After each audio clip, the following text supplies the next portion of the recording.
안녕하십니까. 2024년 9월 13일 최병무의 팩트 시작하겠습니다. 어제 서울고등법원에서 나온 도이치모터스 주가 조작 관련 2심 선고, 거기에서 이제 이른바 언론에서 전주라고 표현되는 그 손모 씨와 유죄를 받았거든요. 징역 6개월에 집행유예 1년 이렇게 받았기 때문에 주가 조작의 방조 혐의입니다. 자, 그런데 이 사람은 김건희 여사와 어떤 차이가 있느냐, 또는 같으냐, 뭐 이 부분, 이게 이제 앞으로 굉장히 길게 쟁점이 될 것입니다. 정치적 부담과 별개로 법적인 문제가 그렇다는 겁니다. 정치적 부담이야 아무리 김건희 여사가 기소가 안 된다 할지라도 부담은 계속 져야 되는 거죠. 제가 사실은 그래서 이 부담을 털고 나가려면 특단의 대책, 그러니까 김건희 특검법 주가 조작과 관련해서 받을 수 있다, 저는 그렇게 생각하는 입장입니다. 왜? 문재인 정부 검찰에서 어마어마한 수사를 했는데 밝혀내지 못했던 거 아닙니까? 그럼 뭐 윤석열 정부 검찰이나 문재인 정부 검찰이나 뭐 비슷합니다. 어차피 그 사람이 그 사람이고 지휘자만 다를 뿐이죠.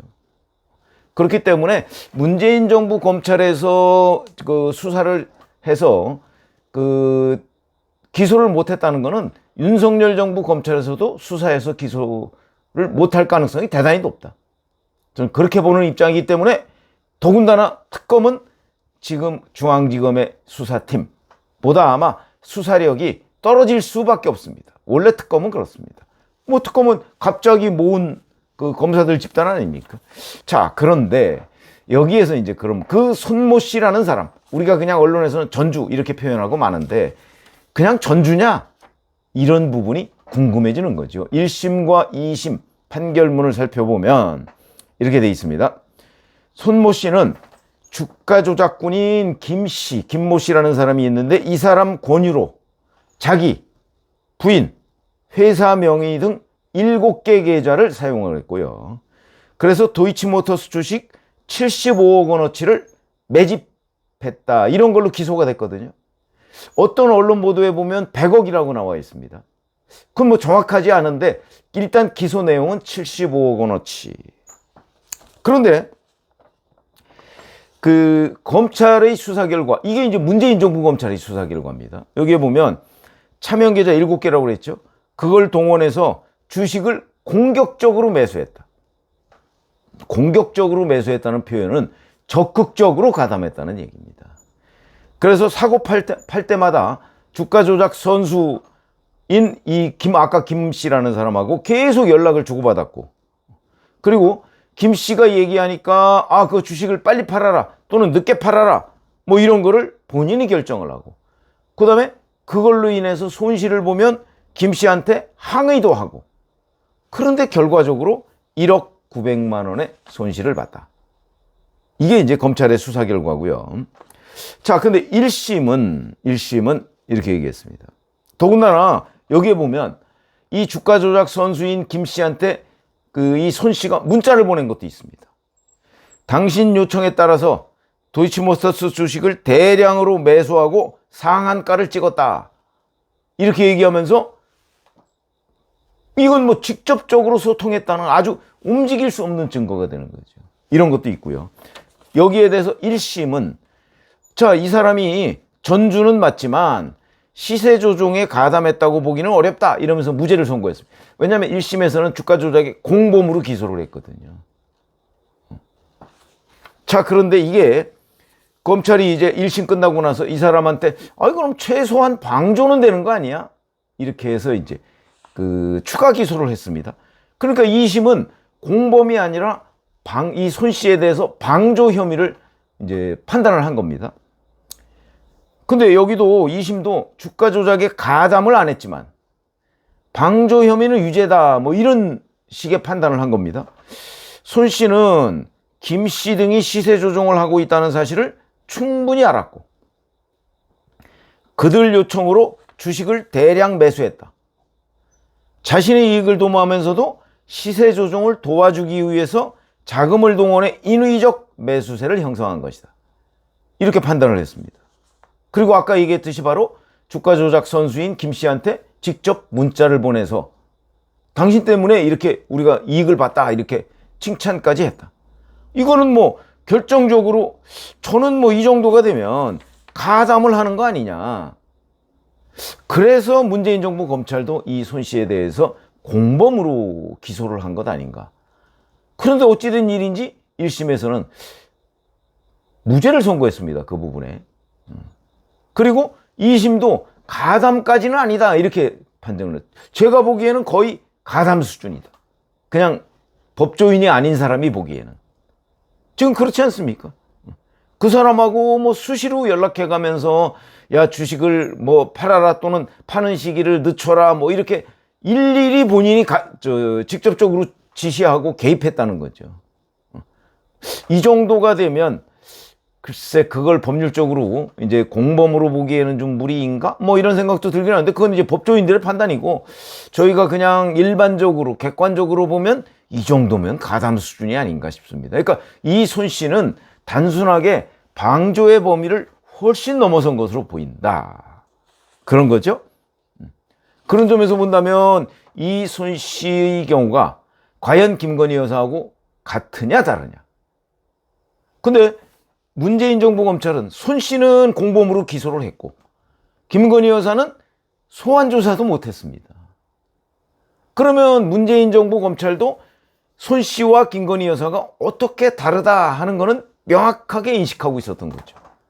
그러니까 기소를 심지어는 방조로도 기소를 못한 거죠. 그래서 1심과 2심에 있는 김건희 여사에 대한 판단 이런 걸 보면 김건희 여사는 여러 개의 계좌를 맡긴 걸로 돼 있고 그 다음에 주식 매매한 것이 한 40억 원 정도 되는 걸로 나와 있습니다. 그리고 이 중에 계좌가 3개가 주가 조작에 쓰였다. 그래서 총 13억 9천만 원의 이익을 봤다. 이게 한국거래소 분석으로 보면 이익을 봤다. 근데 이제 문제는 적어도 주가 조작에 쓰인 3개 중에 2개는 1인 매매라는 게 맡겼다는 거죠. 권오수 전 도이치모터스 회장한테 맡겼다. 맡겨서 알아서 했다. 거기에 김건희 여사나 아니면 김건희 여사의 모친인 최은순 씨가 관여한 게 직접 증거가 없습니다. 아까 얘기한 손 씨의 경우에는 문자 메시지 같은 게 있지 않습니까? 근데 여기에는 그 직접 증거가 없습니다. 문재인 정부 검찰이 수사를 미진하게 해서 그런 건지 아니면 원래 없어서 밝혀지지 않은 건지 그거야 모르죠. 그러나 문재인 정부 당시의 검찰이 특수통을 대거 동원해서 뒤졌는데 그 증거를 발견하지 못했다. 그럼 증거가 없다고 보는 것이 타당한 거 아닌가. 그런 거고요. 다만 이제 2개는 일임했는데 1개가 좀 불분명합니다. 계좌 3개가 이용됐다고 하는데 그거 그냥 불분명한 채로 있습니다. 근데 규명이 안 된 거죠.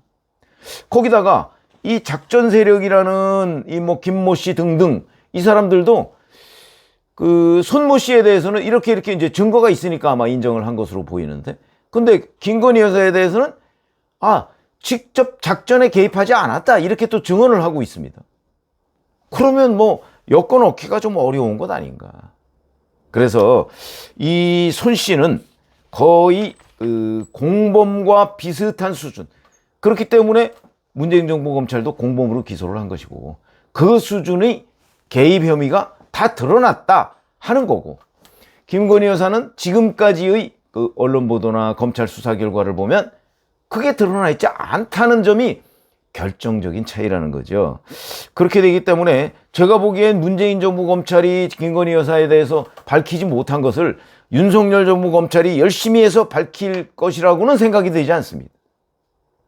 그러면 그냥 그 수준일 텐데 아까 제가 말씀드린 수준일 텐데 그렇게 되면 손 씨와 김건희 여사의 사실관계는 대단히 다르다.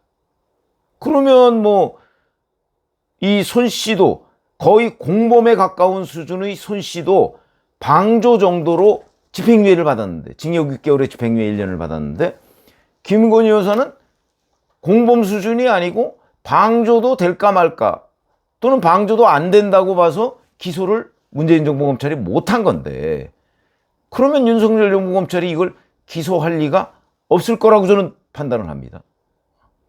그렇기 때문에 법률적으로 보면 이쯤에서 아마 김건희 여사 부부는 기소할 수가 없는 상황이 아닐까. 이렇게 판단이 되고요. 그러니까 손 씨의 경우는 사실관계가 굉장히 많이 다르다 하는 게 수사 결과, 판결문 뭐 이런데 공소장과 판결문에 다 드러나 있습니다. 자, 그렇게 돼서 다만 이게 이제 법률적인 문제죠. 정치적인 문제 완전히 다르다고 봐야죠. 왜냐하면 이걸 이렇게 상세하게 그 일반 국민들은 알고 싶어 하지도 않고 그냥 전주라더라, 김건희도 전주라더라, 아마 이렇게 판단을 할 가능성이 대단히 높습니다. 이게 정치적 부담이죠. 그렇다고 이걸 하나하나 상세하게 설명해봤자 굉장히 복잡한 일인 걸로 보이고 이미 상당수 다수의 국민들한테는 김건희 여사도 전주, 손모 씨도 전주 이렇게 인식이 돼 있거든요. 이걸 뒤집기라는 거는 거의 불가능해 보입니다. 그러니까 정치적 부담은 여전히 져야 한다. 그러면 이제 윤석열 대통령으로서는 이 정치적 부담을 그대로 안고 갈 것인지 아니면 돌파할 것인지를 결단을 내려야 되는 시점이죠. 저는 돌파하는 방법으로 주가 조작 특검을 받자 하는 입장이 그런 그 생각을 가지고 있고 뭐 윤석열 대통령은 아직까지는 아닌 것으로 보입니다. 아니면 계속 정치적 부담을 안고 가는 수밖에 없다. 그러나 제가 지금까지 설명드린 부분은 법률적 설명이다. 이렇게 말씀을 드리겠습니다. 고맙습니다.